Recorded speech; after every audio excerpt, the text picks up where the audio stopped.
নমস্কার বন্ধুরা, মানুষ ছাদ বাগানে তোমাদের সবাইকে জানাই স্বাগত। আজ তোমাদের দেখাবো এই যে মাদার গাছ থেকে কি করে বর্ষাকালেই তোমরা নতুন স্ট্রবেরি গাছ তৈরি করে নেবে শীতকালের জন্য।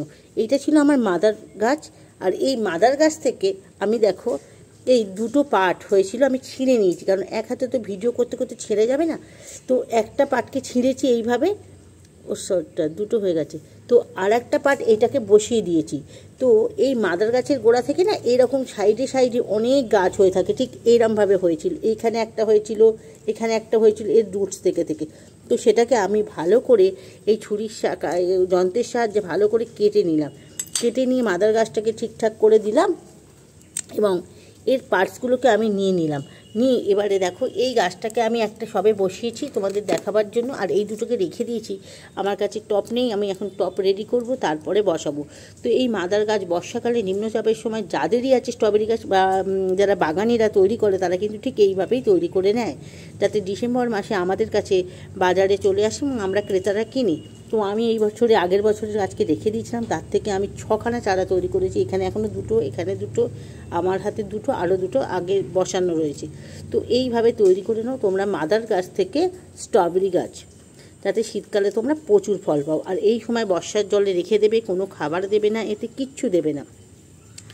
গাছ ধরবে, বৃষ্টিতে 3-4 দিন থাকার পরে গাছকে একটু ছাওয়া জায়গায় রেখে দেবে। যখন যদি রোদ ওঠে তারপরে দিন 10-15 বাদে তোমরা তাতে অল্প অল্প করে খাবার দেবে। চলো এবার এই গাছটাকে আমি বসিয়ে দিই অন্য একটা টবে। দেখো দুটো টপকে জোগাড় করে এনেছি কোথাও থেকে, কারণ টপ তো সব রয়েছে, সব ভেতরে রয়েছে। এখন টেনে টেনে জোগাড় করে আনলাম, এনে এবারে এই গাছটার থেকে এখন কোনো রকমের দুটো টপ বানিয়েছি, দিয়ে অল্প অল্প করে বসিয়ে দেবো। কারণ এই গাছ কিন্তু আবার পরে রিপোর্ট করতে হবে, কারণ এই গাছকে খাবার দিতে হবে বা একটু অন্য জায়গায় দিতে হবে। পুরনো পাতা ফাতাগুলোকে ফেলে দিয়ে নতুন করে এই গাছে দেখো গোড়ায় কিন্তু রুটস আছে, হয়ে যাবে। এইভাবে বসিয়ে দিতে হবে। ওই বর্ষার জল পেয়ে এই একেবারে খুব সুন্দর আকার ধারণ করবে। এই দেখো এইটার ক্ষেত্রেও তাই।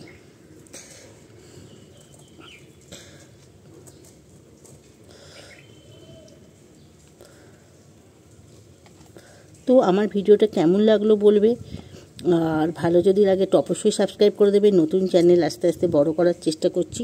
তো এইভাবেই বানিয়ে ফেলো তোমরা শীতকালের জন্য স্ট্রবেরি গাছ, যাদের মাদার প্ল্যান্ট আছে সেখান থেকে। অবশ্যই কিন্তু একে এখন খাবার দেবে না, ভরা বৃষ্টিতে রেখে দাও 4-5 দিন, রোদ উঠলে একটু ছাওয়া জায়গায় রাখবে। এটা হলো আমার মাদার প্ল্যান্ট।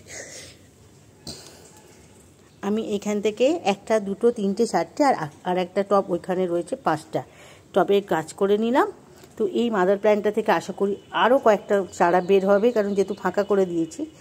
তো চলো আজকে এই পর্যন্ত, পরবর্তী আবার কোনো ভিডিওতে তোমাদের দেখা হচ্ছে। টাটা।